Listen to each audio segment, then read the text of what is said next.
Can you hear me? Okay. Yeah, today nowadays we have colleagues who are not speaking Serbian, so we'll switch to English, if you don't mind. So we have quite interesting topic today. Unless you haven't been hiding under the rock, you probably heard about bitcoins and blockchain technology. So today we'll discuss these topics, and we have a guest star today here, Boban Milošević, who is a blockchain expert and cryptocurrency investor, and he will tell us more about that. But prior to this, our director of business sales and marketing will tell us a few words about Boban. So, why do we speak in English, by the way? Sorry, man. Kind of missed you, but you should come to the first rows. I don't know why you guys are sitting there. So let's come to front. Yeah. Okay. All of you. Jerka, Veljo, Savo. Just take the places. They're normal places. So 5 years ago, he was speaking about Bitcoin, and he told me, when you have to buy it. I have to, no way. Then 2 years ago, he started speaking about Ethereum. Same advice. I said, no way. Had I listened to this guy, today I would probably be somewhere on the Adriatic coast in my new yacht, filled with my new Ukrainian friends. However, I kind of missed those opportunities since I thought that he was crazy, and he is a bit of a crazy. So I know him for 22 years, I would say. We were in the same university together, and he's the youngest retired person I know in my life. So he's in pension, he works nothing, he enjoys his life, spends his time between Brussels, US, Thailand, and he's in perpetual traveler status. So the first guy that I know that retired and has no home, or his world is home. So I would leave you guys to this extremely interesting person, and he will tell you more about what he knows best, I would say. So the stage is yours. Please take it. And I guess that it's an open discussion that you can be interrupted in any given moment, and I'll probably use this chance. So kick it. Right. Thanks for the introduction. Can you all guys hear me? Good. So the topic of our talk today is magic internet money. That was the original topic of the presentation, but what I thought is, if I give it to Sasha and to organizers under this name, they will never let it go through. So they say, okay, this guy is crazy, so we need to change the name to put something else. Or even if they accept to call this presentation Magic Internet Money, I think I wouldn't get this many people coming. Maybe just a few weirdos would come. So we decided to, give this presentation officially a more boring title, saying what's Introduction to Bitcoin Blockchain. And I think it was successful because many people came. Thanks for that.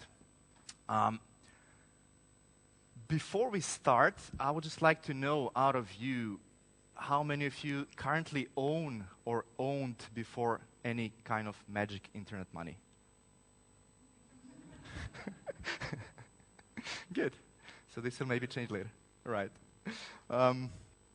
Yeah, so 2 things about this session today. My idea is to make it interactive, so the group is quite small, and which is good, so you can really interrupt, ask whatever is unclear to you. So feel free to use this opportunity. Don't worry. So these things are not really complex, and if you did not understand something that I said, please just stop me and ask for clarification, because it's not because you did not understand well, it's because I guess I suck at explaining, so I'll try to explain it better again. For some of you, some of the stuff I'm going to talk about will be a bit controversial. Maybe I heard there's some people from Telenor Bank, right? How many of you Telenor Bank? 1, 2? Only 2. Okay, good. Maybe it's going to be a bit different from what you knew. It was the same for me. First time I came across this I had this epiphany moment saying, wow, this makes so much sense. And I had to unlearn everything I learned before to understand and to see the full potential of this technology. Right, so second thing I want to tell you is, throughout this presentation, we're going to use Bitcoin as an example. So, unlike what Ivan said, this is not a investment session, so I'm not going to tell you what to invest in. It's up to you to do your research. We'll use Bitcoin purely because it's the currently biggest and the best known representative of the blockchain technology. It doesn't mean, well, if you understand Bitcoin, because it's simple and it's, let's say, the oldest technology, once you understand Bitcoin, it's a good basis to understand any other technology built on blockchain.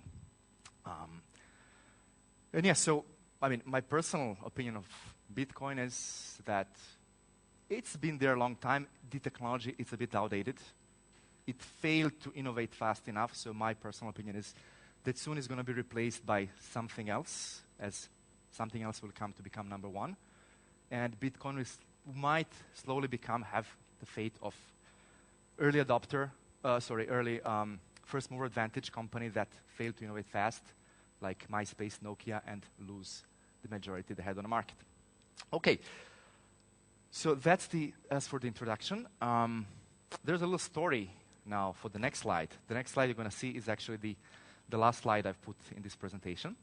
Yesterday I was here, the same place, to check out some things, and I had the pleasure to meet two lovely ladies from communications department who told me, hey, we're going to tell you now what you're allowed to say and what you're not allowed to say. And plus, where's the part about you where you talk about yourself? And I said, well, actually, there's nothing that I talk about myself because I thought this is not about me, it's about technology. Who cares about who I am? It's not important. Apparently, that's not how it works here. So in order to build some credibility, they asked me to tell a bit of the story about how did I end up doing this and what's the motivation behind it.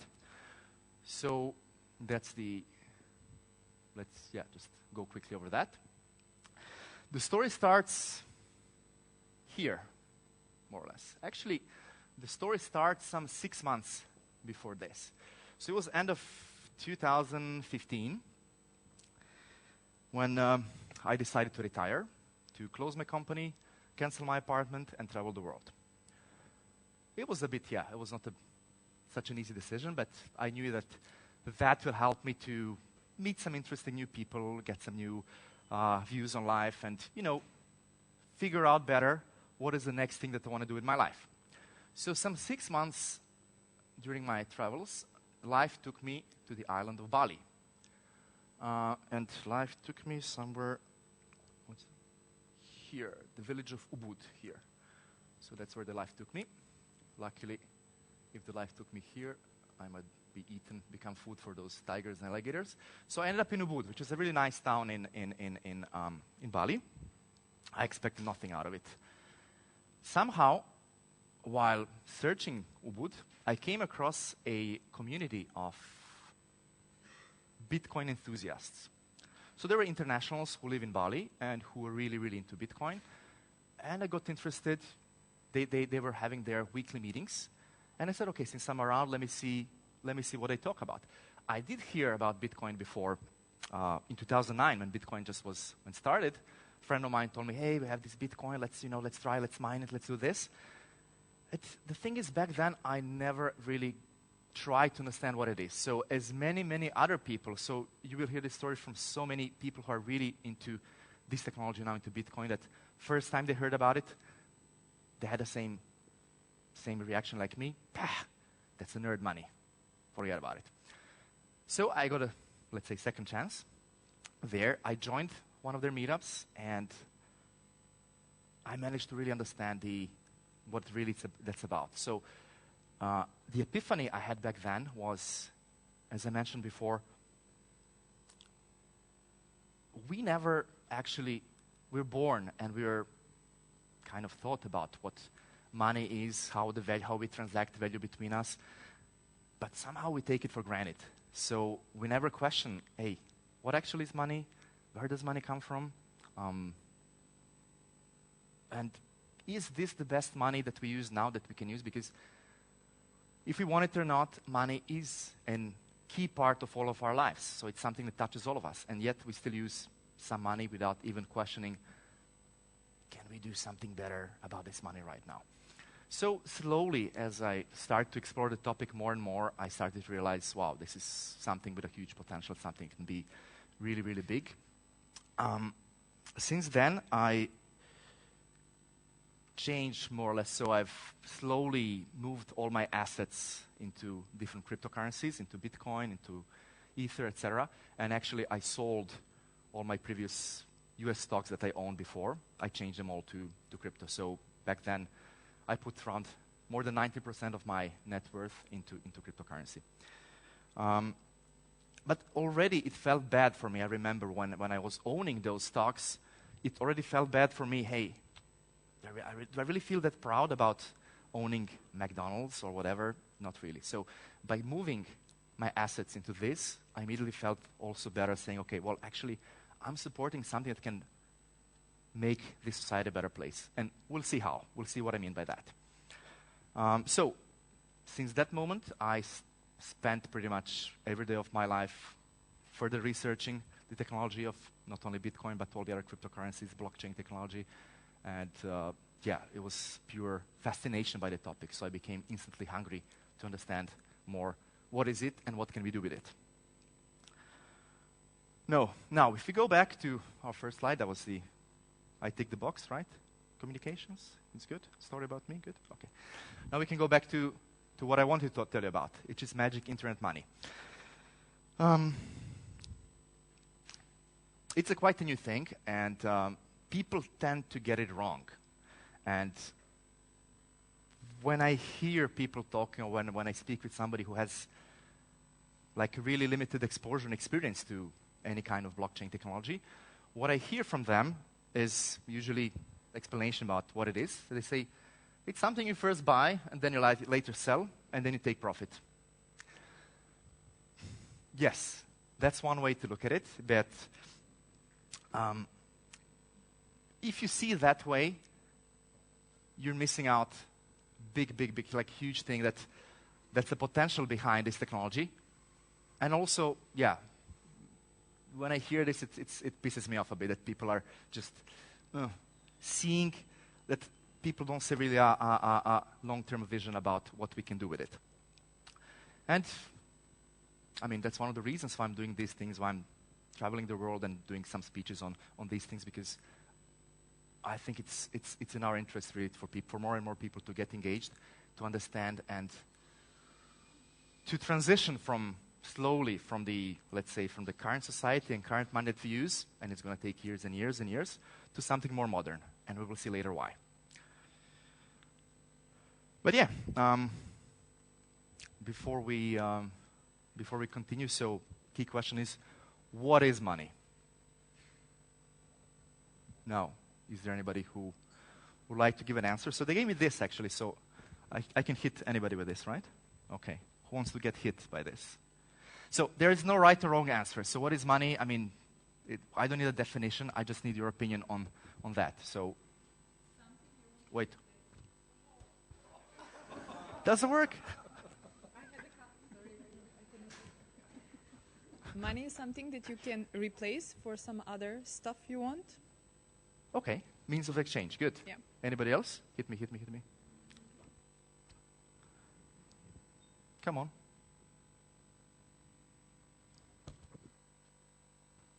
Universally accepted method of exchange of values and goods. All right, good. Anybody else? What is money? Piece of paper? Anything? All right, good.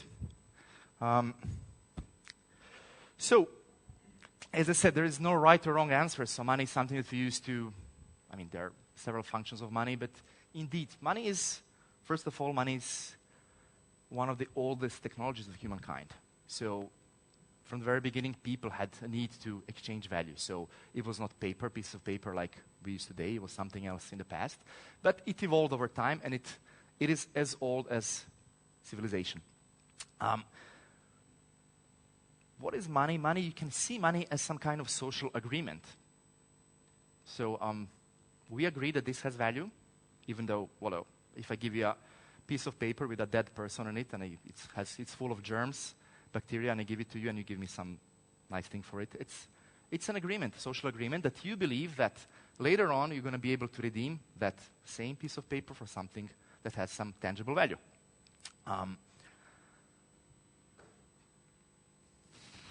So if we now more or less know what is money, so this one should be easy for you. So what is money backed by today? Anybody? Not you. Anybody else?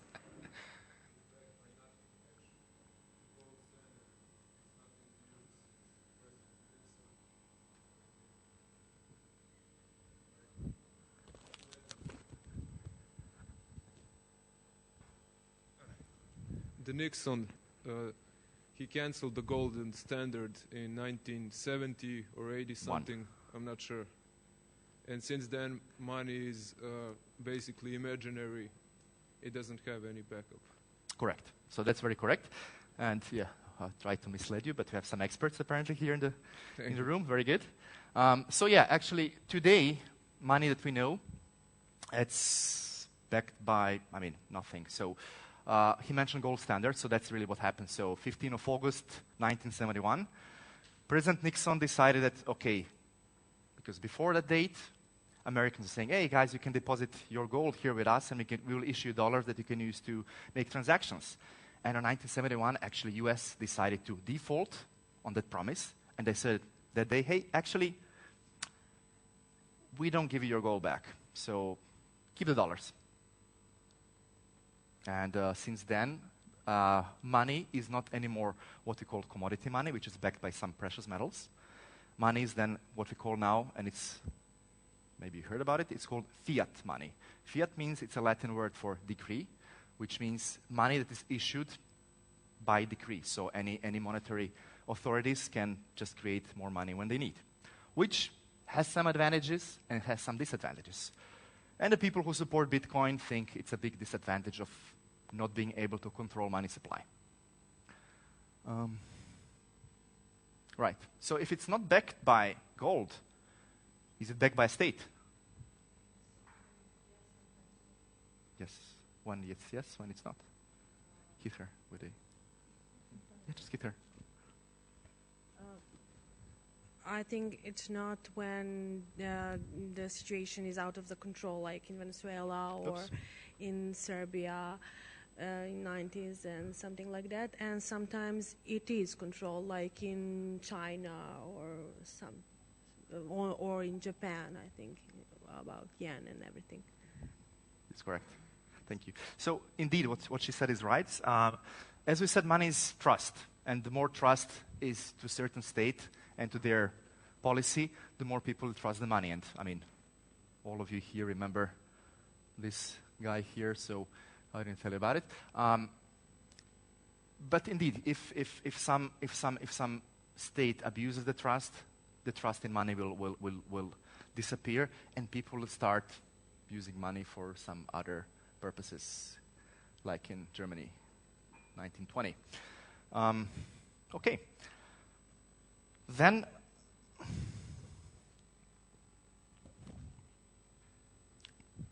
what do you think? Now that we mentioned these few things, what is broken about the money that we have today? Okay, we live in decently developed societies with decently developed banking. It's maybe like, I heard, like 40 countries in the world can say they have like some modern, decent banking. The rest is really, really, really bad. And but even with this money that we use in the more developed countries that we find comfortable to use, there are so many things that are broken and we don't even think about them. So, any idea? What really pisses you off about the money today? Should I hit him? Losing value. Yes, you're next. Well, generally there are national currencies, apart from euro, which is like multinational currency, but that is something that I would say pretty much limits its use, so being a national currency. So mean that you have to exchange it when you cross the border?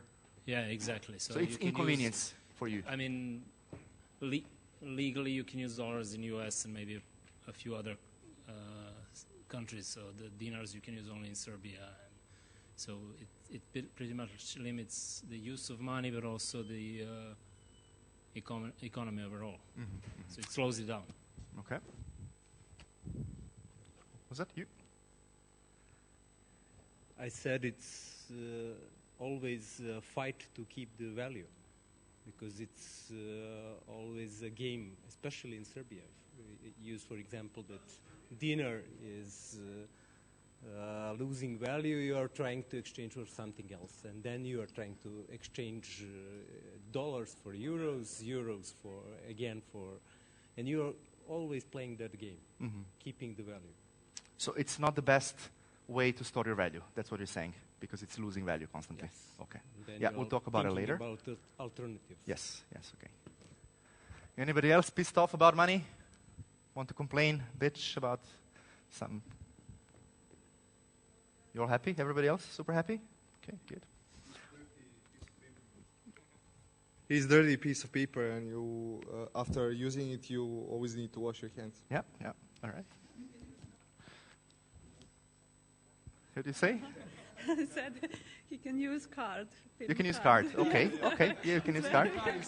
Okay. We'll talk about it as well. We'll talk about that. We like money. All right. Okay. So yeah, you mentioned pretty much most of the things that I would say are broken about money today. So first one is actually inconvenience that you mentioned. So not only exchange rates, not only changing from one currency to the other, but it's so bloody slow and expensive. So this is what, 2017, and we have this technology that we can have a video call. I can be in Thailand and Ivan can be in Serbia, and we can, talk and about Bitcoin and look at each other and say, hey, how's your yacht and how much did you invest? Real time, and still to send $1 from one country to another country, it takes what, 3 to 5 working days. Hey, like there's somebody who has had to put a stamp, and I mean there are reasons for that. There are some technical reasons which are not really technical, but there are also, well, you can argue that it's in somebody's interest to slow down the transfer of money. Somebody wants to control it, and it's expensive. Like, why would you pay such a high fee? Like, it's few percent just to move bytes around from one computer to another. Does it make sense? For me, it's pointless. We can really communicate so nicely for free using all the other services. Telecommunications have been disrupted many years ago, and money is still using the old ancient technology. Okay, this is inconvenience. This is kind of, I'm a bit pissed off about it, but yeah, okay, it's not that such big of a deal. Next thing, it's, well, pretty much insecure by design.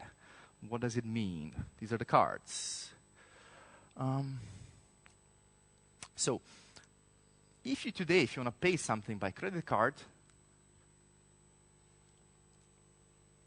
you need to transmit information about your credit card number, all the other details that are required, which actually anybody who captures that data, who intercepts the data, can also use that same data to make a transaction that you don't know about. They can steal your assets. Why? Because it's all based on really, really super old technology.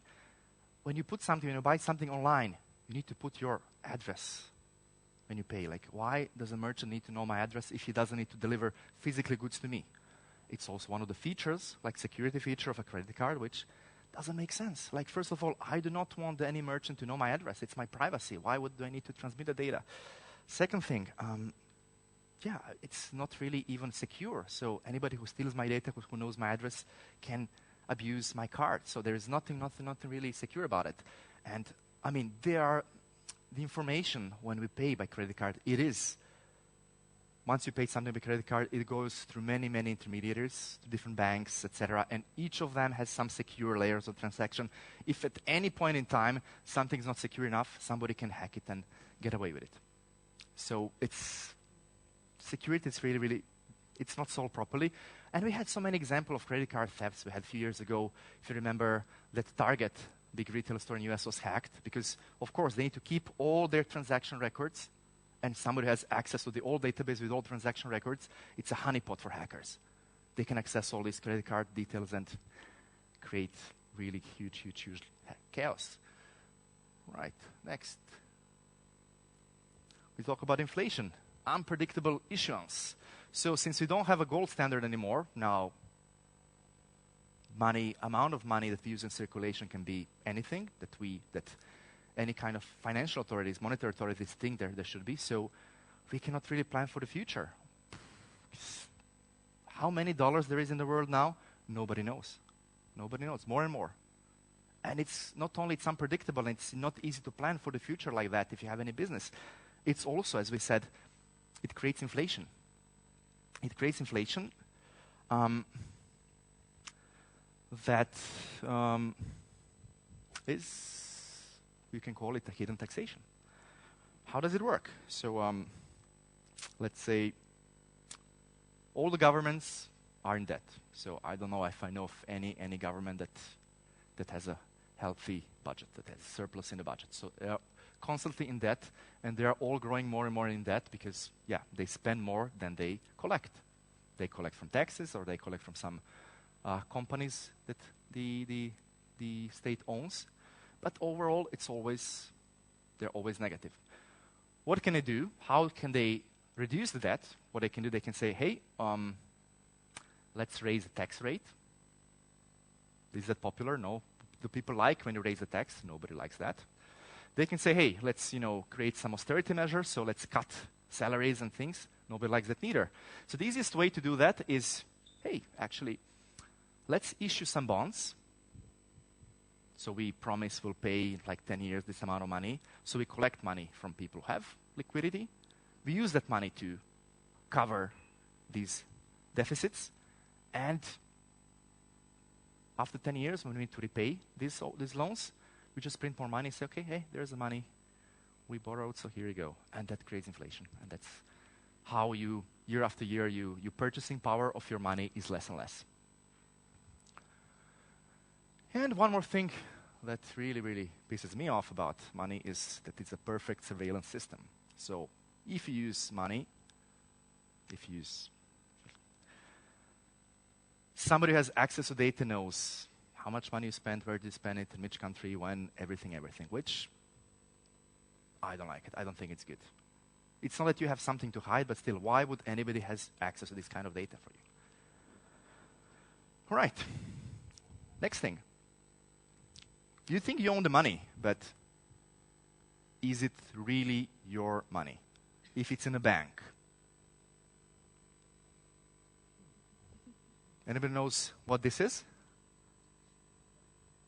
No? It's not Greece? Cyprus. So, 4 years ago, I'm sure you remember, what happened with Cyprus is that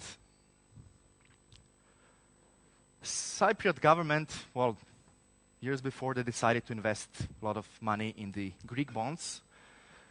Greece defaulted on their bonds, and then, well, Cyprus went broke. And when they went broke, of course, EU went to bail them out, so they got some money. But they said, hey, okay, you get money, you need to repay, you need to pay this money back. But also you need to promise that you're also going to finance part of this debt from your citizens. So what I did is I said, okay, well, first thing, we're going to limit withdrawals to 300 euros per day. All right. Second thing, we're going to take 10% of all of your money. It's ours. There's nothing you can do about it. 10%. Yes, you can call it, there was they introduced one-time capital tax as a law, but it doesn't mean it's not a theft. For me, you can create a law that says, okay, you guys, all of your money, I get 10%. To me, it's still a theft. Doesn't matter if there's a law behind it or not. Why they did it? Because they can. Because as long as your money is in the bank, you actually do not control it. You trust the bank and you trust the state that they will not take your money. But it happens. They do. This is actually a few days ago. So last week, July 28th, I read on the Reuters, EU explores account freezes to prevent runs and failing banks. Seriously? So it is my money, but they don't let me take it. So is it really my money? Is it my problem that some banks are illiquid, that they are doing some bad business? And because of that, actually the legislator will tell me, hey, you cannot access your money anymore. So all these things, for me, just show how inefficient the current system is. Yeah, then we have control and censorship. So you heard of WikiLeaks. What happened is that, these guys, they found some really interesting documents that proves what kind of illegal activities some governments were doing, and they started to publish them online. And of course, these things, they need some certain support for that, financial support to keep doing that. Of course, the government said, hey, who are these guys? Block all of their accounts, everything they have. We don't want them have to access to any money. So of course, it happened, and I'm sure it happened somewhere else. It would never happen in a democratic country like Serbia, but it happened in some really non-democratic country like US, and it was a big thing. So, and people find a workaround for that. People found Bitcoin, and that was one of the first use cases for Bitcoin, when they said, okay, they cannot block Bitcoin. If we can transfer to people from WikiLeaks, we can transfer Bitcoins. Nobody can, freeze. Nobody can block it. Nobody can prevent it.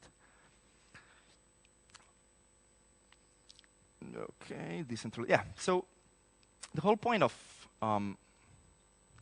blockchain technology is decentralization. So with decentralization, we achieve a setup where there's no central point of failure.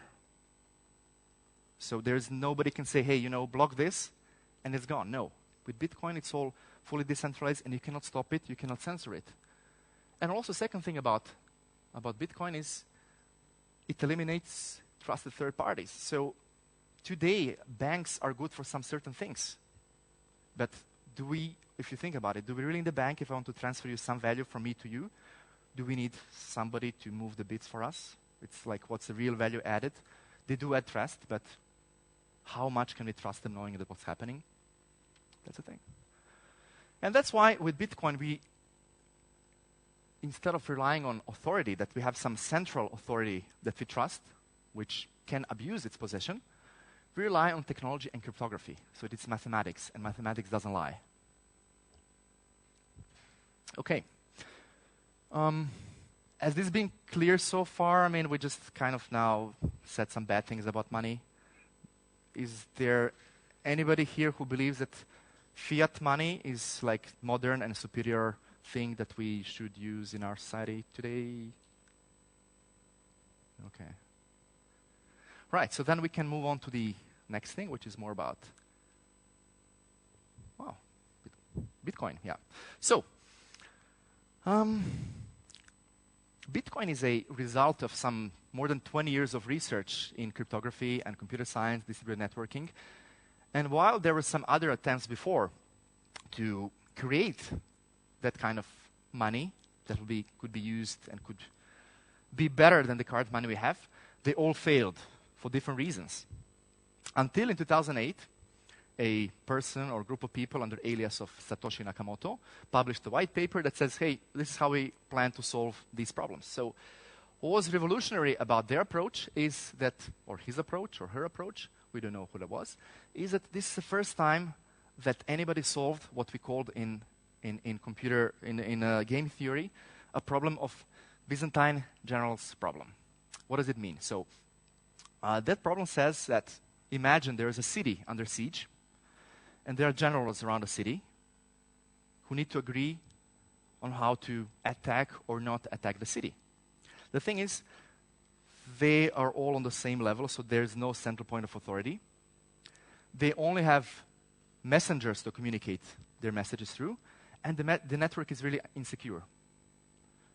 The problem is, okay, how do we make sure that if there is any traitor amongst us, that we find out and that we actually make a proper decision and that we find who the traitor is. So that's the setup of the problem.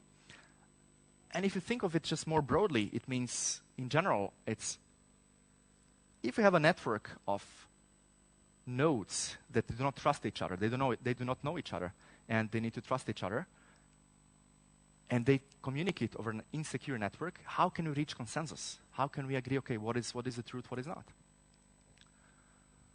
And there comes blockchain. So blockchain it's the key technology behind Bitcoin and other cryptocurrencies, which is, the solution together with process of mining of this problem. So what does it mean? So how does blockchain work? So you see that blockchain is, you can think of it as distributed ledger. So all the transactions that are ever done are in this ledger, which is shared amongst all these computers here. And all of them has identical copy of all the transactions. And that's what makes it really robust. So if anybody wants to, kill or kind of prevent the network, they cannot do it because you can kill one node, but there are other nodes. Whenever somebody creates another, installs a Bitcoin software on it and starts running it, it's going to download from the peers the blockchain, so all the transactions, all the ledgers. So it's really, really, well, I would say nearly impossible to kill. And it's really secure. Why? Because all this algorithm that it has, it makes sure that the network is always in consensus, so that everybody agrees on what the real estate is. Which means, if let's say that some of these guys is a bad guy, let's say this guy, and he says, okay, I'm going to create a fake transaction. I'm going to, spend some Bitcoin I do not own, or I'm going to spend the same Bitcoin twice. He can try that, and he can transmit it to the network. What will happen? The next node that received this transaction will check and say, hey, this doesn't match. This is bullshit. And the network will reject that. And the network will find him as a traitor. And he will keep being in consensus. Because, it's one that tries to fool all the rest, who has all the same data. And that's the power of it. That's the power of blockchain. That's how it works.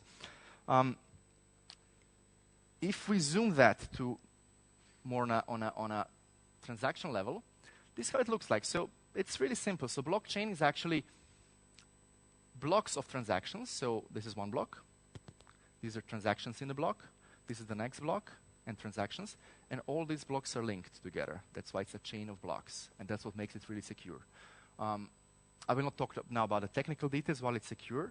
If anybody wants to discuss that, we can do it afterwards. But this is the key point that you need to understand about any blockchain technology, that it's what gives it really this security is that all these miners who are processing transaction need to put a lot of computing power to create block, and they are linked to the previous blocks, etc. That's what gives it strength. This is how some transactions look like. So I made the screenshot just earlier this morning. Yes?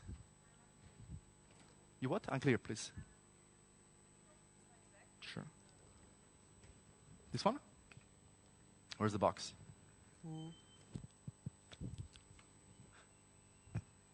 Better this one, yes. For example, the first one says, hey, I want to send a false transaction. Yep. How this following one knows? Because he's the first one to find out. How he recognizes that that's... Because there is a time needed for these transactions happening all around the network to travel. How do they recognize that someone is... Yeah, because so all of them... So it was a bit of simplified version, but okay, the more complex version would be every computer that is processing transactions, they grab it from the unprocessed transaction. They kind of grab, let me take these unprocessed transactions, put them in a block, and find a solution for that block. So all these calculations, which are required to prove that you, as a miner, has put enough computing power to secure the network, to find a solution of the block, which is expensive. So there is verification time for every transactions to say okay. This is valid or not? Or there's a block time. So in Bitcoin, there's a concept called block time. Bitcoin is designed so that the heartbeat of the network is 10 minutes. What does it mean? It means it is designed that new block of transactions is completed, is signed, that the solution for the block is discovered on average every 10 minutes. Because it was kind of a trade-off to say, okay, we need to create a mathematical problem that is complex enough so that the fastest computer in the network, the first one, and the luckiest one, will solve it on average in 10 minutes. So that's the block time. That's once you, let's say, as an evil miner, has included this bad transaction and created a block that has this fake transaction inside, and you broadcast it to the network and say, hey, this is my block. I'm the first one to find the next block. Here it is. Of course, every other node checks that. And they will see, okay, hold on. Let me check every single transaction in the block. There is one that I never heard before. And that alarm goes off, and they say, okay, no, reject it. And then the rest of the network start. So the thing is that whoever tried to put a fake transaction, it's worthless before it becomes part of the block of transactions, which is validated. Admitted somehow. It's Yes. certified. And as it costs a lot of processing power for you as an attacker to try to fake the network and create a block that contains this transaction. So, in other words, your chance to be the first one to find a solution for the blocks are quite low. And all these things about Bitcoin, it's a lot of game theory. So it's designed like that. So you're incentivized more to be the honest miner, so the one who will play by the rules and earn reward, than to try to fake and actually be penalized for that. So that's the balance. So it's in your interest to play by the rules, because it's not worth it to play against the rules. That's the thing. I have a question. Yes. Can you trick blockchain ledger in past? So can you change it in history? Okay. In theory, yes. So how does it work? Let's go back to this picture here.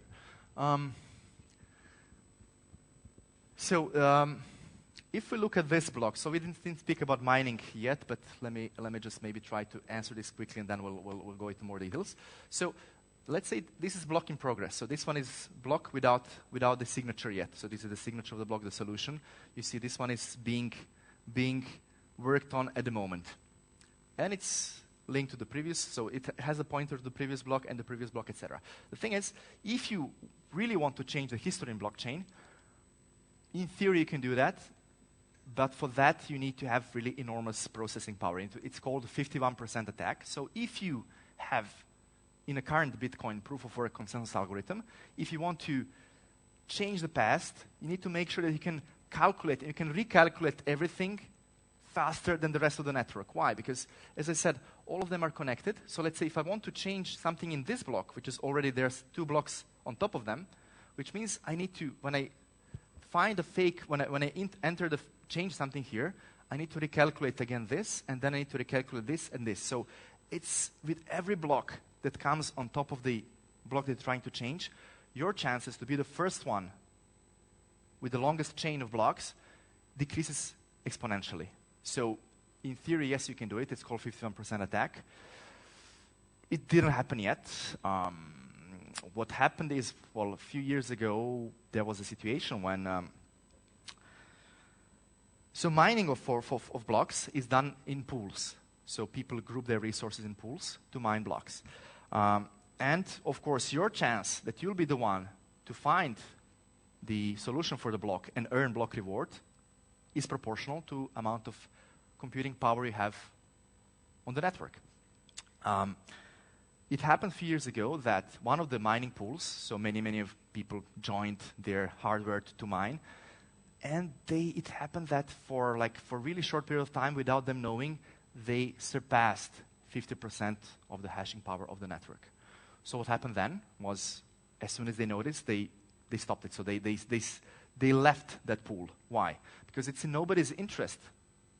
They are incentivized economically to do their things. And imagine it if when the others, when the whole community finds out, hey, there is one mining pool that has more than 50%, the value of Bitcoin goes down because, okay, now we can manipulate it. So it's in nobody's interest to do that, because you're actually, destroying your investment, unless you're somebody who wants to destroy the network on purpose. But that's a lot of computing power to have. Yes, miners. Yes. Right. Okay. Good question. It's because when we started to answer some questions before talking about mining. So mining is a process of actually, you can think of mining as competitive bookkeeping. So anybody, in theory, and I will say why in theory, and that's the original idea of Bitcoin, that anybody can just install Bitcoin software on their computer and turn it on and says, okay, I'm gonna be part of the network. I wanna, help network be secure and, take care of all these transactions. And in return, I'll be rewarded with this block reward, which is currently 12.5 Bitcoins for every block that you find. That was the idea. So actually, if you run this software on your computer, you are the miner. So miner is a special, it's a hardware that runs Bitcoin software in it, and it's turned on to say, okay, process the transactions, help the network process the transactions and secure it, and be rewarded if you're the first one to find the solution for the current block. Yes. No, it's a software. It's software. So actually, okay, now we're getting technical. I like it. I had a more geeky presentation on this some weeks ago for developers, but okay, we can talk about it as well. I would say that maybe the easier answer would be that the computer is solving the hash, which is the equation, and it needs some time. And as you have more Bitcoins in the network, the hash becomes more complicated. So how much time do you need today to mine one Bitcoin? It's measured. Okay, I suggest let's go to the presentation. It's a good question. So after this presentation, if anybody's interested in more technical parts of how mining works, I'll be happy to explain. Now let's move on. For now, what you know is, yes, anybody can join the network to become a miner, to just install a software and make the network mine and process transactions. And that's actually what should happen, because the more computers they are taking care of transactions, the more secure is the network, because decentralization is the key. The more decentralized it is, the more robust it is, and it's safer and better.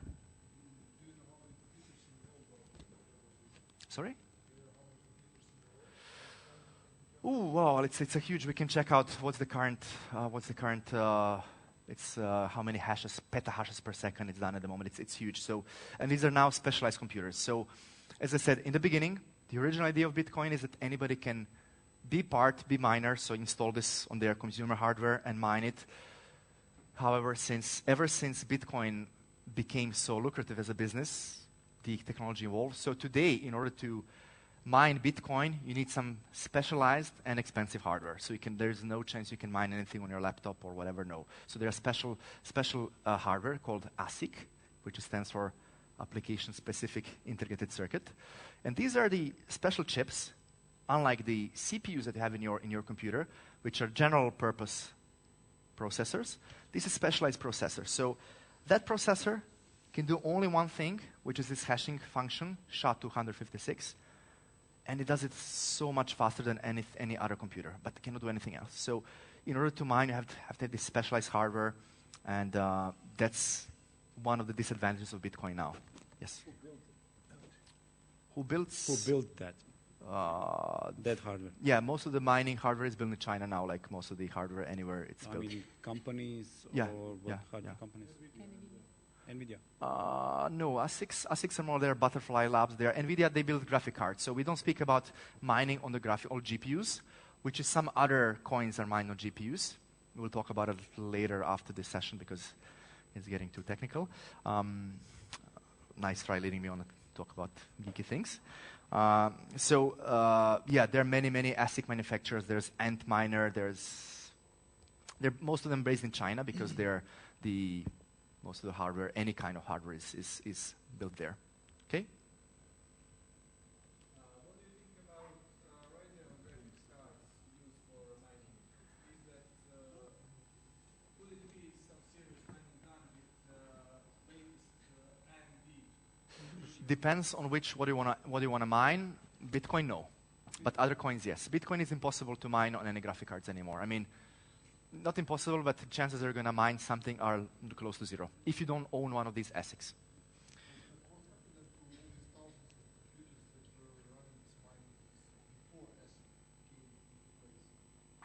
They do something else now. I mean, they're computers. So if I had a Bitcoin client on my computer 5 years ago, I'm using that computer for some other things.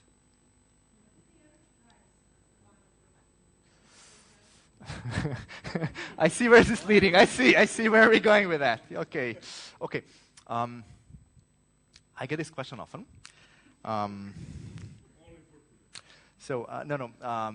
very often, so when my friends, when they figure out what I'm doing, etc. So recently a friend called me and said, hey man, how's it going? Actually I wanna start mining. I wanna take a loan from the bank, buy the machines and start mining because I have some friends who are making good money with that. And I said, well, you can do that, yes. So he wanted to buy some graphic cards and mine some other non-Bitcoin coins, something that you can mine using graphic cards. And I said, yes, you can do that. Have you calculated your return on investment? So after how long you're going to be break even? When will you be able to repay your loan? And he said, between 6 and 9 months. And I said, okay, 6 and 9 months, but listen,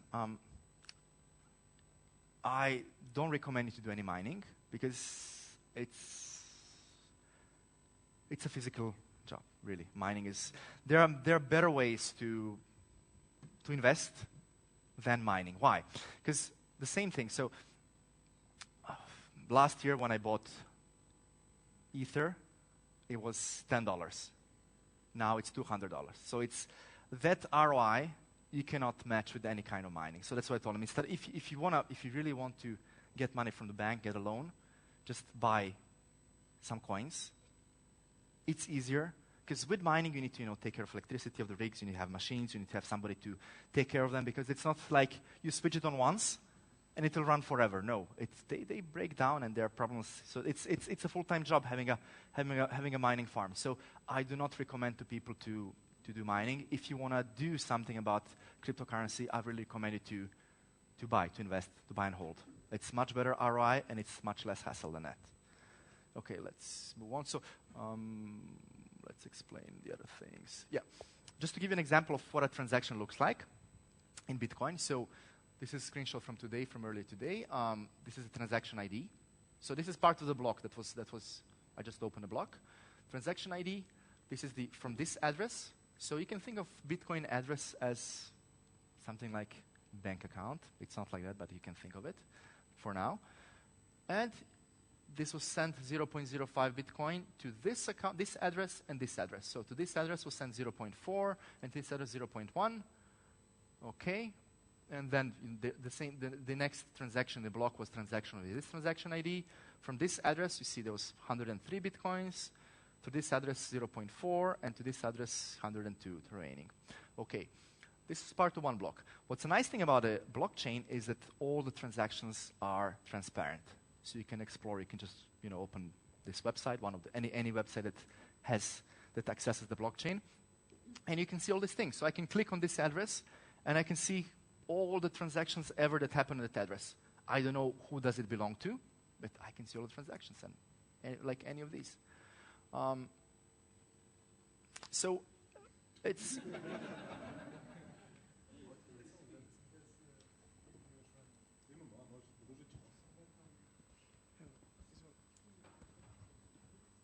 how and what links me as an owner to the address? Sorry, say again. How I, as an owner of the address, how am I linked to the address?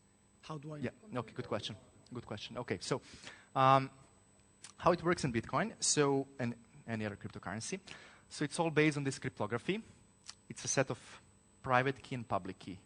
So from private key, there's a function that it's a one-way function that from private key you can generate the public key, and from the public key you generate the address. It doesn't work the other way around. So anybody who knows your address, it's a public thing, cannot derive your private key from that. But if you know private key, your wallet, your software generates your address for you. So, as I said, everything is transparent on blockchain. You can view anything you want.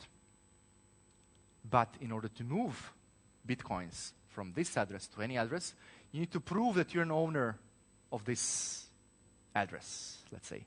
And how you prove it, and that's a nice part. Now, if you remember the story about the credit cards and thefts and how we send these credit card numbers, which is really insecure. So it's all in Bitcoin. So you never, ever, ever, ever transmit your private key, because if anybody gets your private key, can access your Bitcoin. Things to understand is your Bitcoins, okay, you can send them using, let's say, your wallet software. So let's say it's a software that's on your mobile phone, computer, whatever, and from there you move your Bitcoins around. The thing is, your Bitcoins are not in your mobile phone. That's really important to understand. All the Bitcoins, everything, it's in the blockchain, which is, again, distributed on all these computers. There's identical copy of the ledger, so every single Bitcoin computer has the same information about ownership of every single Bitcoin. So what happens is when you want to transfer a Bitcoin from this address to this address, you need to prove that you're an owner of this address. How you do it? By signature.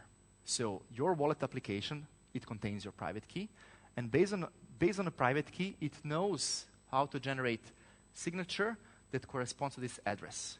So when you transmit the signature as a transaction to the network can easily say, okay, the signature matches with the address. So we know that it was created by the private key that belongs to the address. So nobody knows the private key, but they can verify, yes, based on the signature, you are the owner of this, and hence we accept this transaction. Was that a question? Can we know how many of these Bitcoins are owned by each of these addresses? Yes, if you click on any of these addresses, so we can do a live presentation, live demo later. So this is really a screenshot of the website.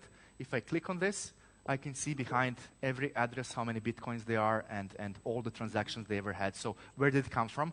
So if you really want, you can trace all these Bitcoins back in the past to 2009 when the first Bitcoins were created. So it's all fully transparent on the blockchain. Okay. Somebody asked about the fees? Right, fees.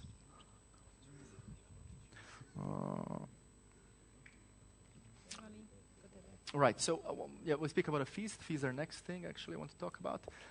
The key thing to understand here is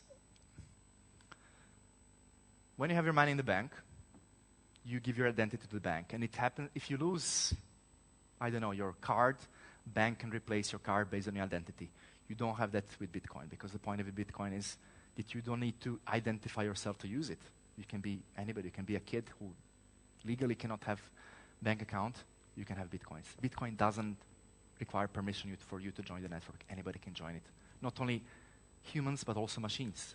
And that's a big use case of Bitcoin, machine-to-machine payment. So you don't need to be somebody with a name, because in banking system traditional, you need to be identified as a person, as a company, to be able to move value. Here, no. So, which means that if you lose your private keys, you've lost your Bitcoin. So, because they're all in the blockchain, and you access them through these private keys, if you lose private keys, there's no way you can access your Bitcoin anymore. We'll see later why.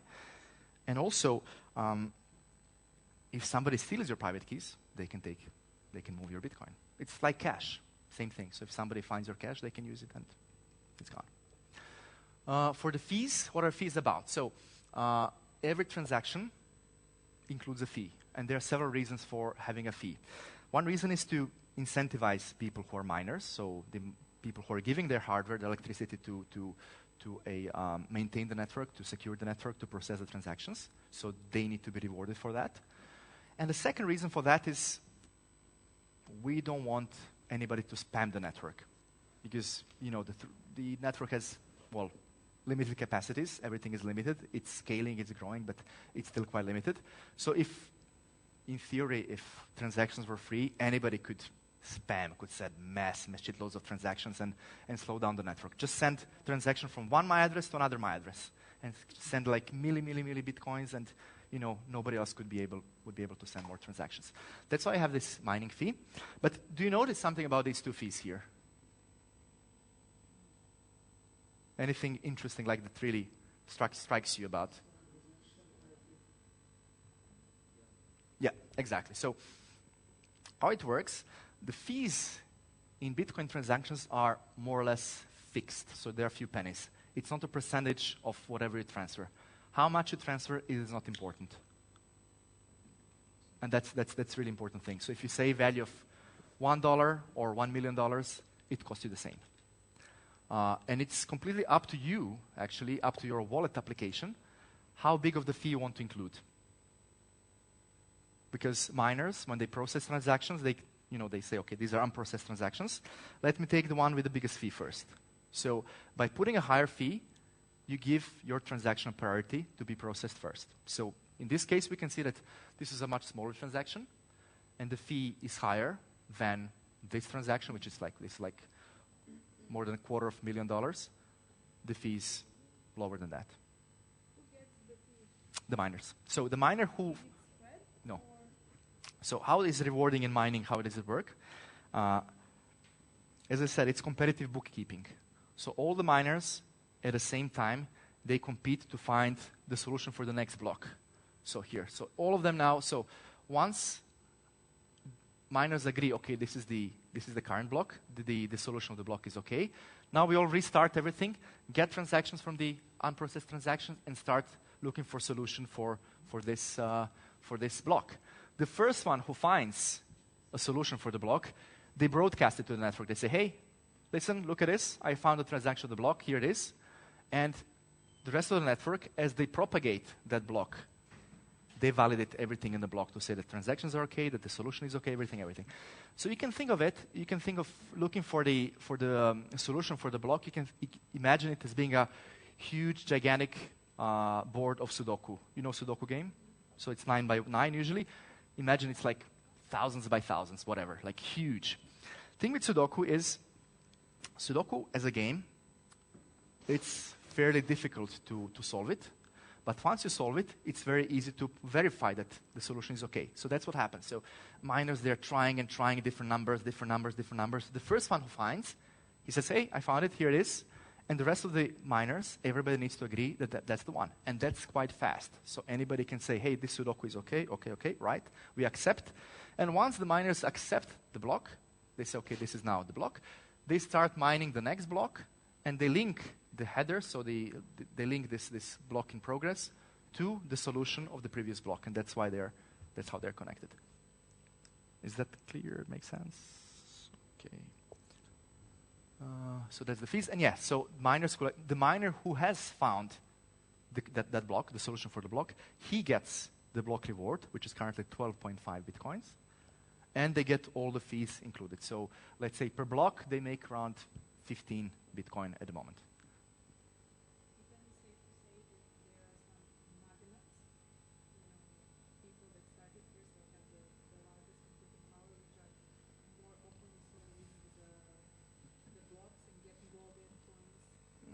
They're mining pools. So there are several big mining pools that I would say control more of the 80% of the hash rate. So let's say the 10 biggest mining pools, they control the 80% of the mining power. But indeed, it's getting a bit centralized. It's not ideal. So I think it's not what the inventor of Bitcoin thought, but it still works well. So in theory, you can still join any pool with you can say, hey, I want to be a miner. I have this hardware. Can I join your pool? Can I be one of the pools? So there is some centralization, which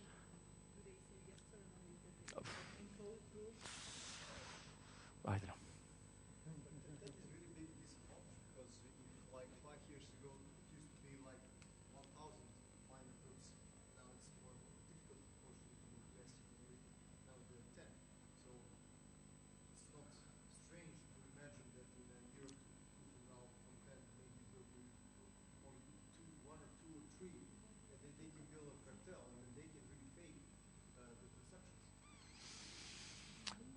Again, if they start faking transactions, so people will notice that somebody has more than 51%, and people will start selling Bitcoin, and then the value will drop. So it's not in their interest, again. But I agree with you, it's one of the disadvantages of Bitcoin, in my opinion, the centralization of mining, which we're facing.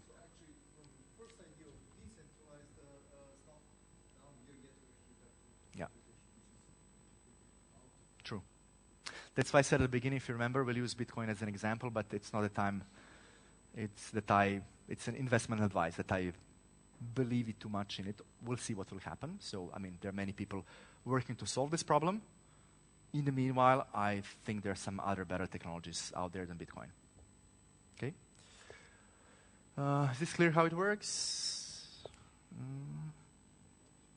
All right. Now, the private keys, we mentioned them. So they're really the key thing about your Bitcoins is the private key. Private key is generated by your wallet application. So once you download on your computer, your mobile, your wallet application, they generate your private key, and that is how you access Bitcoin, which is on the blockchain. This is how a private key looks like. So this is just two different interpretations. So it's a huge number. This is in hexadecimal format, the same number in different format, doesn't matter. Just a huge number. Think of it as a huge number. What is interesting here about, as I said, Bitcoin is fully decentralized. So these numbers are randomly generated. So once you install your wallet application, it generates huge random number for you, which is your private key, and based on that, it generates your address, etc. If that is the case, because there is no central authority to tell you, okay, these private keys are taken already, you can take this private, we don't know that.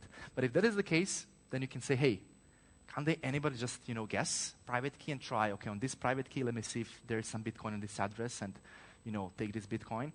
Or also, can the two users get the same private key? Because it's fully random. It can happen. So, two different applications, two different parts of the world generate the same random number, which result in two users, using the same Bitcoin address. Any idea how this works? Anyone wants to guess? Try. How this is solved? Very simple. Can we have a box for the...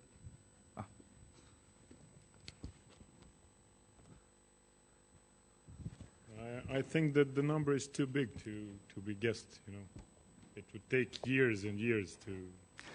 So this is the number. It's 2 to the power of 256, which looks small, but it's actually quite big. So how big is this? It's, when you put it in the decimal system, it's like 10 with 76 zeros after that. So it's 10 to the power of 77. Still doesn't look such like a big number. You say, okay, there's still ones and zeros, and it's still not a big number. The thing is that we humans are really bad with understanding how huge of a number this is. This number is very close to 10 to the power of 80. Do you know what is 10 to the power of 80? No. But no. No. Universe, yes. This is the estimation of the number of atoms in the known universe. So imagine how many atoms there are in this room right now. It's a huge number, atoms. So imagine when you put it all the way across all the planets, everything we know so far. So the answer is it's a huge number. And the chances, even if you would try to brute force, to try to guess different numbers, different private keys, it will take you 10,000 years of processing, etc. What else about Bitcoin? Yeah? Yes, okay, good point. Forgot to ask. So you can have as many accounts as possible. So have unlimited number of email addresses as you want. You have unlimited number of addresses as well, Bitcoin addresses. So as I said, so anybody can view this address. So let's say we can inspect this address. We can know how many Bitcoins there are and all the transactions that are there. But we do not know who the owner is. But you can say, hey, this is my website. I'm collecting donations or whatever. This is my address. So if you make it publicly, say, hey, this is my address, then people will say, okay, we know it's you. It's your address. So, we know how much Bitcoin you have there. But again, you can have thousands of addresses, and you can move from this address to some other address that people don't associate you with. You can do that. And indeed, so one of the good practice about using cryptocurrency Bitcoin is that your wallet would usually, for every new transaction, generate a new address for you. So you will actually have many addresses. But for you, it's transparent, so you don't need to know. All you see on your application is your balance, which is calculated across all your addresses that you have. But you can any address you can reuse. So if somebody's sending you Bitcoins to this address, and if you open 10 different addresses, this is still valid. So anytime anybody sends you, you always own the private key to this address, so you can always access Bitcoins on that address. Okay. So the different ways to obtain cryptocurrency. So one of them is you can mine them. Okay, we said it's difficult. So second thing, you can do some work for somebody. Say, okay, I'm going to do this thing for you. You pay me in crypto. You get paid in that. Third thing is you can exchange them. You can do face-to-face. So you some of these pieces of paper, and I give you an equivalent amount of bitcoins or whatever you want. Or you can go to one of those online exchanges, or not only exchanges, but also there's a website called localbitcoins.com where people agree to meet and transact, or in physical or through some trusted third party. So yeah, there are many different places where you can buy and sell, where you can change from fiat to crypto and vice versa. What determines the price? Well, you tell me. What do you think? Sorry? At the end, yes. At the end, it boils down to supply and demand, like anything else. Like, what determines the price of a euro? Of a dinar to dollar? As well, supply and demand as well. So it's all supply and demand, it boils down to how much people trust it. And so it's kind of the final representation of how much people trust this certain asset. Let's say you're involved. Mm-hmm. You don't have any actual money. You want to buy ATA. How fast, how easy you get to move money via ATA? Right. Okay.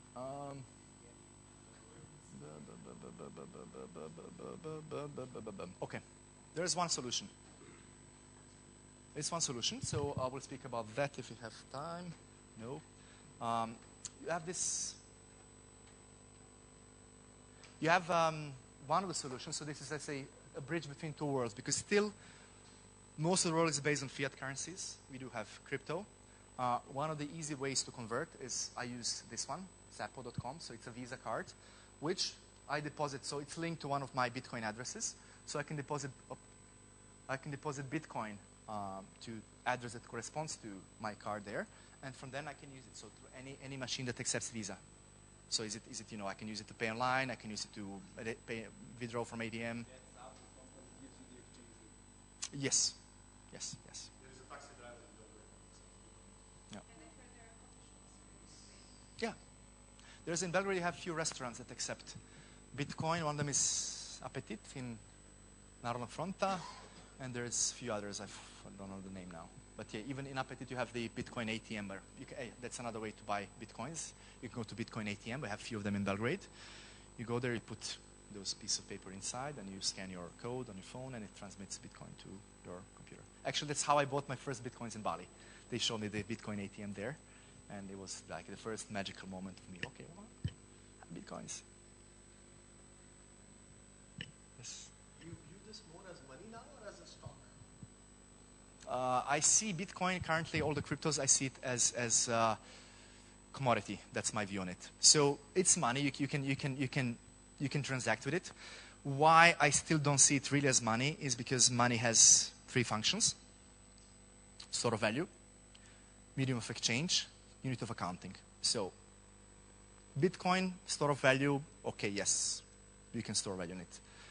Medium of exchange, not that much. So it's not used that much for transactions. It is used more and more. We'll see how it's going to happen. And that's when the mass adoption starts, that's when we're going to really, using more and more.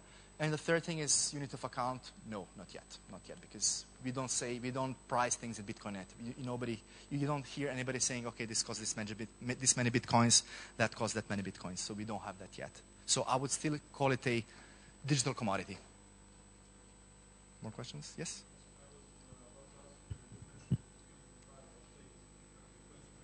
Yes. There's some piece of paper with dead people on it, full of germs and bacteria. They call it money. Right? Any other question?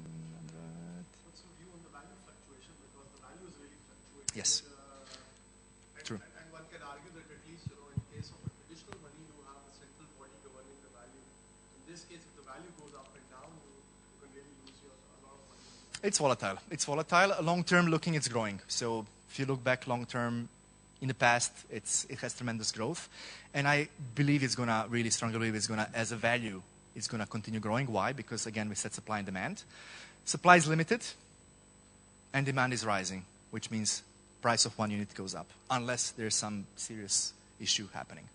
About volatility, so it's also going to slow down. Why? Because currently, the whole market cap of Bitcoin, I think it's around, what is it? I think it's less than 50 billion, more or less at the moment. I don't know, it fluctuates. $50 billion is nothing. And that's the reason why it fluctuates so much, because imagine if the market cap is as relatively small comparing to whole amount of money we have in the system. 50 billion is nothing. So it means that somebody with a big purchase or sell order can really manipulate the market a lot, because the market is not that big, so that's why it moves. And as it grows in market cap, it becomes more stable, because it takes more money to move the price up or down. So you can think of it as like a big ship. The bigger the ship is, when the wave comes, it doesn't move ship a lot. When it's a small boat, if the big wave comes, you're done.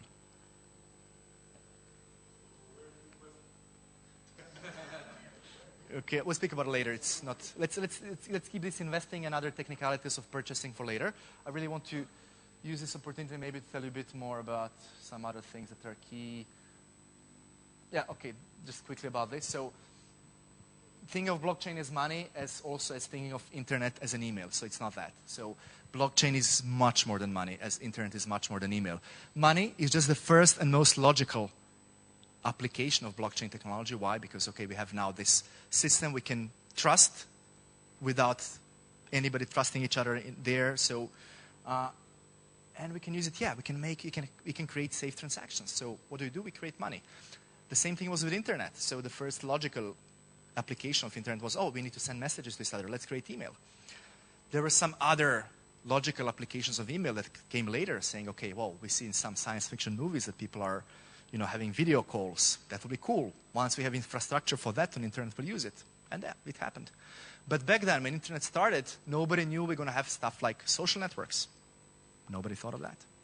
So I think also that for some key applications and use cases of blockchain, we're going to find them out as we go. We now have some logical ones, but thing is growing big, and we'll find out what kind of power lies behind. Right. And there's one thing. So also, well, Bitcoin is being criticized for being, heaven for criminals. You can do all these bad things with Bitcoin.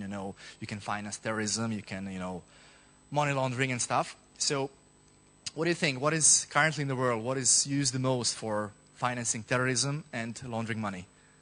What is used? US dollar, by far. US dollar is the biggest, by far, tool for criminals to do all these things. The thing about criminals is they're doing risky things. Being a criminal, it's not really safe. But it's rewarding, right? So since it's not safe, criminals are usually the early adopters of every technology. So anything, such as Bitcoin. Does it mean that we need to make it illegal because criminals use it? Let's think about this. So criminals, when they organize their criminal activities, they also use mobile phones to organize it. Do we need to ban mobile phones for that? Criminals, when they run away from police, they use cars. Do we need to ban cars because of that? This guy, he's running away from somebody. He's using shoes. Do we need to ban shoes because criminals use it? No. Leave the shoes. Okay. A bit about Bitcoin and tax regulation. Anybody interested in that? People ask me often, hey, what happens with taxes with Bitcoin? You can hide, you can do this, you can launder. You can do many things, indeed. As we saw that Bitcoin is fully transparent, so it's fully traceable. So whatever you want to do on Bitcoin network, you can be traced back to what you did. But, there are ways to go around it, of course. Taxation is currently the way it is. So, and I think it's one of the interesting, really, really changes that I believe that blockchain will bring to our society, is that taxation laws are the way they are right now. And, they're like that. And by living in the country we live, we accept the laws as they are. But my view is that it is, as we migrate more to use cryptocurrencies comparing to fiat, it will slowly become more and more difficult for tax authorities, actually difficult and more expensive for tax authorities to control and collect tax. And what will happen as a result? I think as a result, something nice would happen, that slowly the governments will figure out that, okay, actually we need to become more and more lean because it's not easy to collect that much money anymore, so we need to reorganize ourselves, our services and everything. And also the way we tax will be changed. So I think the first tax that will disappear in the future is the personal income tax. Maybe the last one that will still be remaining, and that's how the tax money will be collected, is through the direct tax, through VAT. That's the tax that you pay on the spot, because that one is, it's technically really easy to implement. So I think also if you think about society and how we're gonna evolve, thanks to this, if this technology spreads, everybody will have to adopt. So will tax authorities have any ways around it? We'll see. And that's also eventually what I believe is going to happen is, like we had a secular state, that church and state were split. I think during our lifetime, we'll also have a situation where money and the state are split. So we'll still have dollars, we'll still have dinars, everything, and they'll be used for some specific topics like to pay taxes and whatever, but I think most of the transactions between humans will be done outside of fiat money. Can somebody stop Bitcoin? Yeah, so people ask, okay, well, what if somebody big comes and, wants to put an end to that? It's difficult. So the question is, can somebody stop torrent? How can somebody stop decentralized things? Because there's no central point of failure. How do you stop it? So you see that you have you can make it illegal, yes. Would people stop doing that? Maybe. Or maybe the value will increase. Hmm?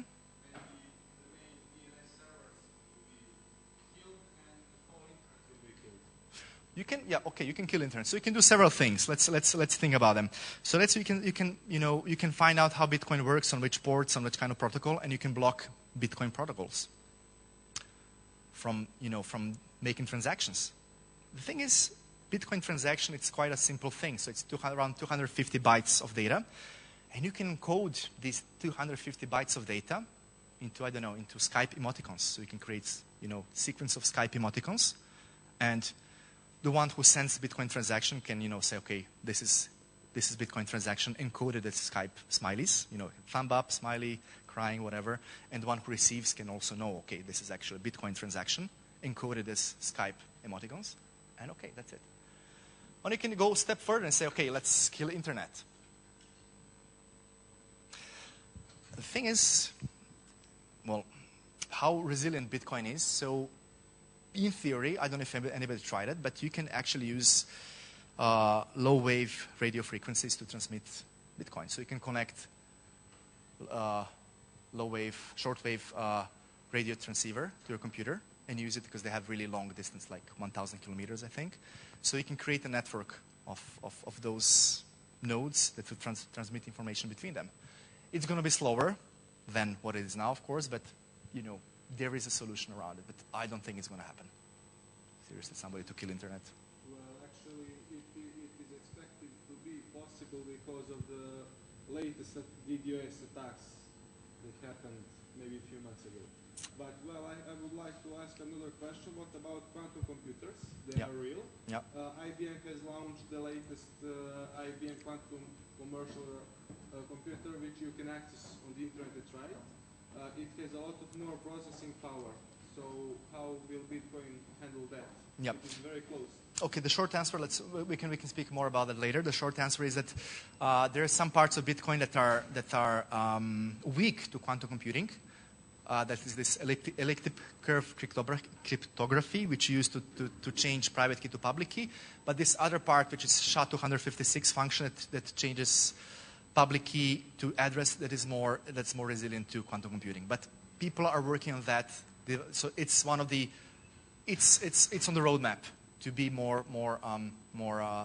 resistant to quantum computing. The thing is, so much that we use today, all kind of secrets, all kind of cryptography, like top secrets in the world, they're protected with the same exact cryptography as Bitcoin. So when quantum computing comes, Bitcoin is not such big of a deal like some other more important secrets that we keep now behind the same algorithms. Okay, adoption new technology. So, and we're almost done here. So it takes time. It takes time, and people are always suspicious about any new technology. So here we have a new technology it was really revolutionary technology. Back in the times, it's called banking and paper money. Back in the time, it was like, wow, it was great. So imagine all of a sudden, you don't have to carry all your gold with you to pay something. You can actually have a paper and, use it to pay. Of course, when people in the beginning, they're really suspicious. They said, okay, hey, what is this paper? Where is my gold? I don't want any Bitcoin. I don't want any paper.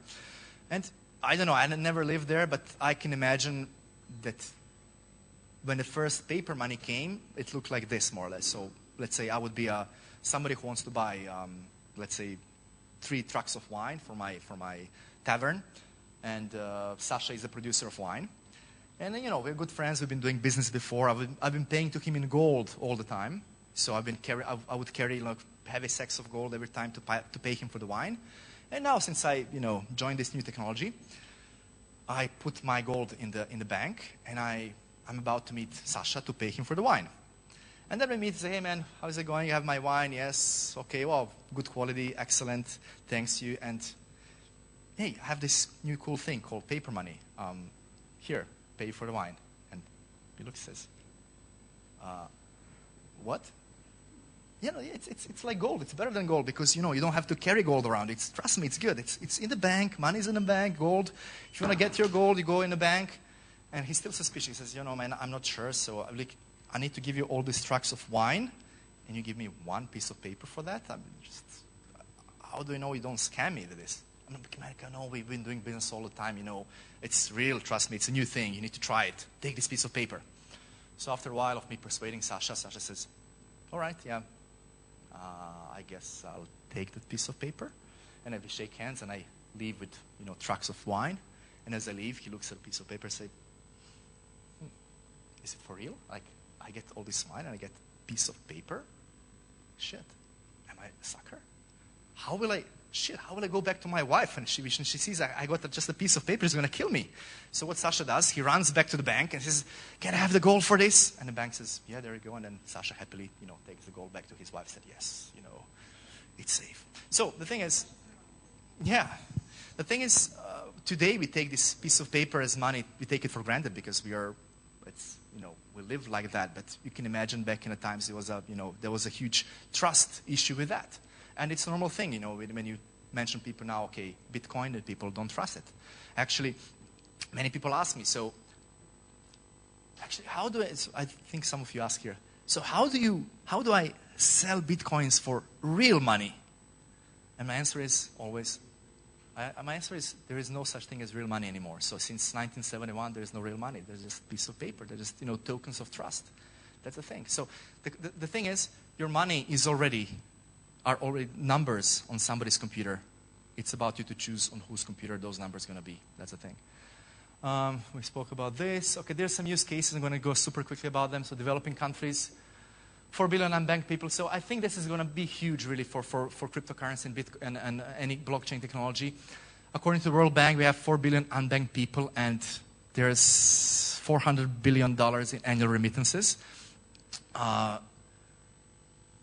Just imagine that, how huge potential that there are 4 billion people who don't even have bank account because they either don't qualify for that or their closest branch is too far from them, they cannot go there. And they're as such excluded from modern economy.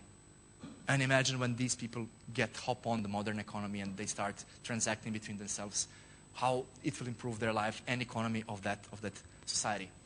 And then, annual remittances, this is really something, many people who go abroad, work in foreign countries, and then they send money through Western Union or whatever back to their countries, and they pay from 10 to 30% on that. So imagine somebody who is already the poorest that can be, these companies take them so much money. So how does it work? And I've really read about these things. People ask me, so when you send Bitcoin in Africa, what a guy in Africa does with that? I can use that Bitcoin for. The thing is, and as you know, so we lived through those times when we have all those dinars with many zeros and we used German marks. People tend to, when you have multiple currencies to spend, people tend to spend first the most useless currency. You keep the more valuable currency. So if you live in Africa, if you live in, let's say, Zimbabwe, where they have this huge inflation rate or whatever, and, okay, you need to pay something in local, what's dollars, Zimbabwean dollars or shillings, what's the name?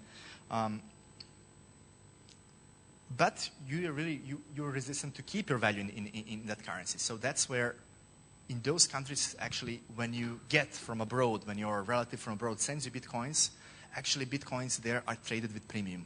So you need to pay more because they don't have a way to purchase more bitcoins because their economies are really cut off. So their bitcoins trade with a premium. So people actually fight when somebody has bitcoins. They really want to buy it from you because they see it as a store of value.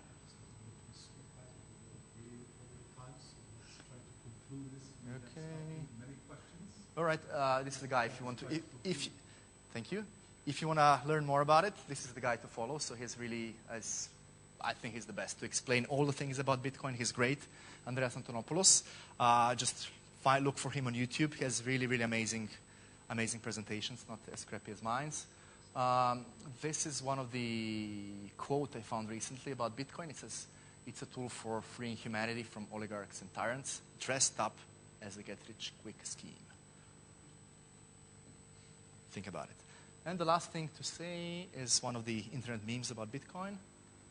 It says this one. Have you seen it? Matrix. What are you trying to tell me? That I can trade my Bitcoin for millions someday? It's what Neo asked Morpheus. And the wise Morpheus answers, "No, Neo, I'm trying to tell you that when you're ready, you won't have to." Thank you very much.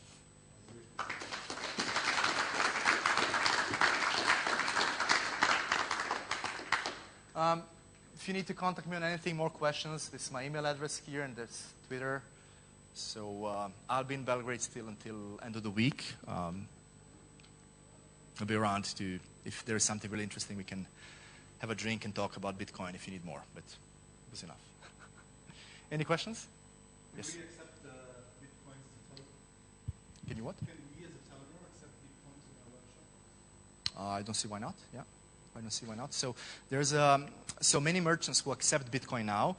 They use a payment processor. So, and you can set a payment processor. So when you receive Bitcoin from a customer, you can configure it to keep them as Bitcoins. You can configure it to immediately sell them to fiat, whatever you want, dinars, dollars, whatever, at a current exchange rate. Or you can split and say 50-50. So it's up. Technically, it's possible. Legally, I don't know. So I'm not here to give legal advice.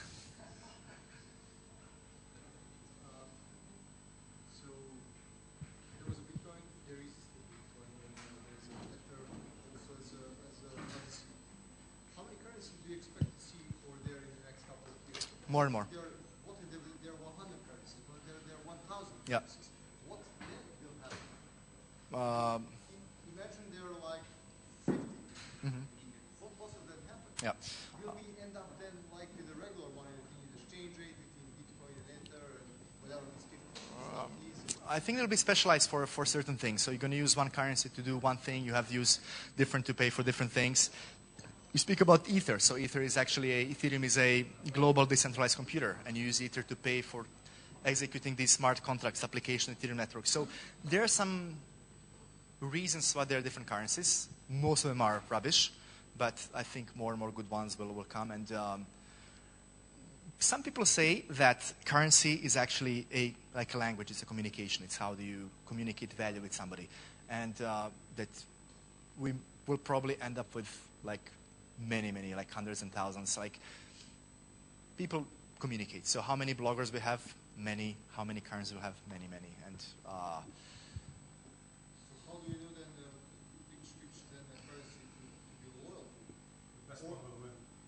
Yeah, but depends what you use it for, I think. Depends what you're going to use it for. They're going to be big ones. They're going to be small, specialized ones. We don't know. It's just I think he's asking guessing. for a question where to invest. Yeah. For an answer. more than if there are 50 currencies, then it will be probably not easy to do.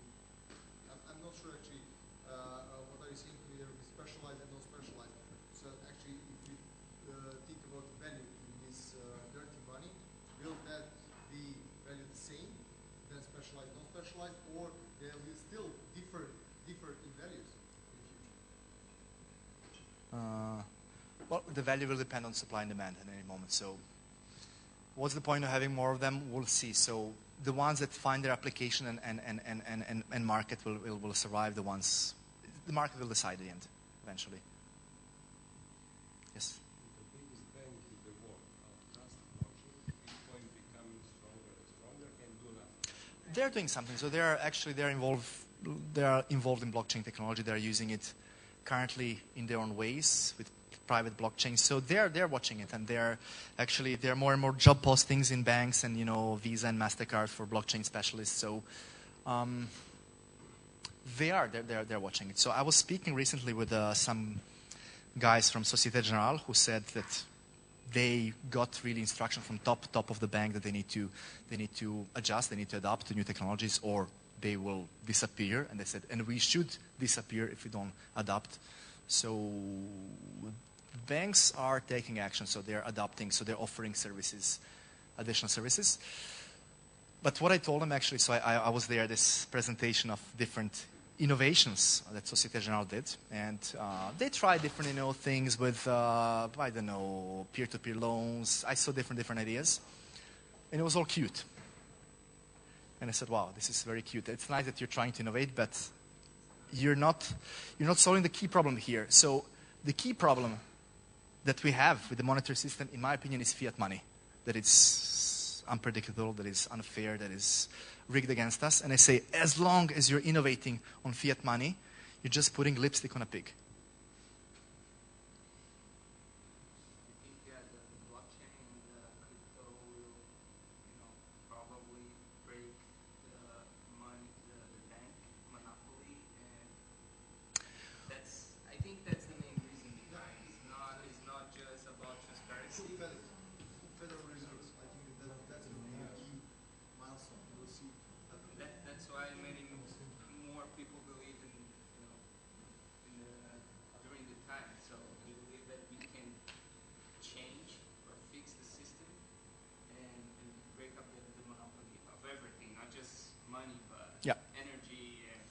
Money is just the first step, like most logical.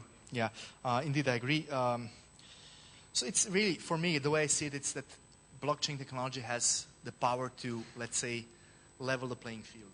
So to equalize make it more fair for ordinary people. So think about these poor farmers from Africa. Think about taking control of money away from the, let's say, monetary elites now and distributing it to the people. So that's why it has this ideology of like a bit of financial revolution behind Bitcoin. That's the essence of spreading the information through computers. So it's breaking the monopoly. Yeah. And that's the main thing. I think that's the main thing. That's the thing that exactly. we have to change. As I tried to point out before, I really believe that the current fiat money is really old, ancient technology, so they have so many disadvantages of it, and I think we deserve something better for us. And as long as you're using fiat and kind of not complaining, not thinking about the alternative, we give it value. Once we stop really using fiat, once we try some alternatives, then whoever has monetary power, because money is the greatest handle for power, they will start losing grip on the power. So that's the future that people are behind Bitcoin. That's how we see it. And with that, yes, now we're going to go offline. I'm still going to stay around, so if somebody wants to just sit and go for a drink, because I need a drink, we can discuss more things. But thank you very much, everybody, for coming.